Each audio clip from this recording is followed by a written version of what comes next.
৯ দিন অতিবাহিত হয়ে যাওয়ার পরও সাম্য হত্যার অগ্রগতি খুব বেশি আমরা দৃশ্যমান পাচ্ছি না। আমাদের প্রশাসন আশ্বস্ত করেছে মামলা ডিবির নিকট হস্তান্তর করা হয়েছে, কিন্তু তারপরও ডিবির যারা তদন্তের দায়িত্ব রয়েছে তাদের সাথে আমরা কথা বলেছি, তারাও সত্যি করতে কনফিউজড। তারাও বলতে পারছে না যে সাম্য হত্যাকার প্রকৃত খুনি কারা, ওই সময়ে কারা কারা উপস্থিত ছিল।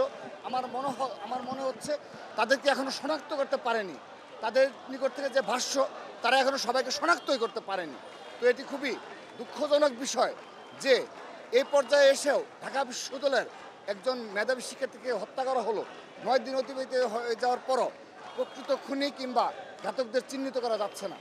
যে ৩ জনকে গ্রেপ্তার করা হয়েছে তারা হয়তো উপস্থিত ছিল, কিন্তু তারা মূল আসামি কিনা, মূল ঘাতক কিনা আমাদের সন্দেহ রয়েছে। কারণ দেখেন, তাদেরকে গ্রেপ্তার করার পর 4 থেকে 5 দিন পর তাদেরকে রিমান্ডে নিয়ে আসা হয়েছে।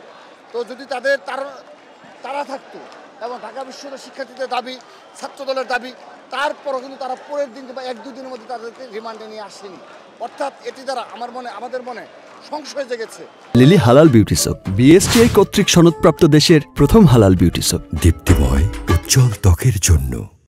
যে আদৌ তাদের এই ঘাতকদের চিহ্নিত করতে পেরেছি কিনা। আমরা আজকের এই অবস্থান কর্মসূচিতে স্পষ্টভাবে বলতে চাই, যদি অতি দ্রুততম সময়ে আমরা সাম্য হত্যাকারীদের তারা প্রশাসন চিহ্নিত করতে না পারে এবং আমরা সুষ্ঠু বিচার, সুষ্ঠু তদন্ত না পাই, আমরা আরও বৃহত্তর কর্মসূচিতে যাব।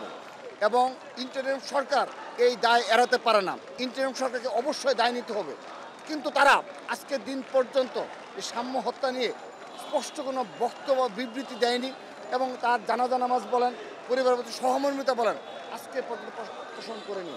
আমরা তাদেরকে হুঁশিয়ারি উচ্চারণ করতে চাই, তারা যদি মনে করে থাকে পক্ষপাতমূলক আচরণ করবে ছাত্র দলের প্রতি, আমরা সেটি রাজপথেই জবাব দেব।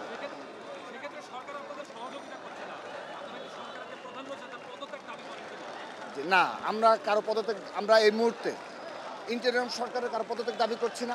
আমরা সত্যিকার অর্থে সাম্য হত্যার বিচার দাবি করছি। সুষ্ঠু তদন্তের মাধ্যমে তার বিচার যেন সুনিশ্চিত হয়, অপরাধীদের বিচারটি যেন সুনিশ্চিত, আমরা সেদিকেই রয়েছে, আমরা সেই দাবিতে অনড় রয়েছি। আমরা এটি হলেই আমরা আমাদের আন্দোলন গুটিয়ে নেব। কিন্তু যদি আমাদের সাথে এই ইন্টারিম সরকার এই 9 মাস ছাত্রদের সাথে বিমাতাসুলভ আচরণ করেছে, আগামীতেও যদি এই ধরনের আচরণ অব্যাহত থাকে, আমরাও তাদের সাথে বিমাতাসুলভ আচরণ করব।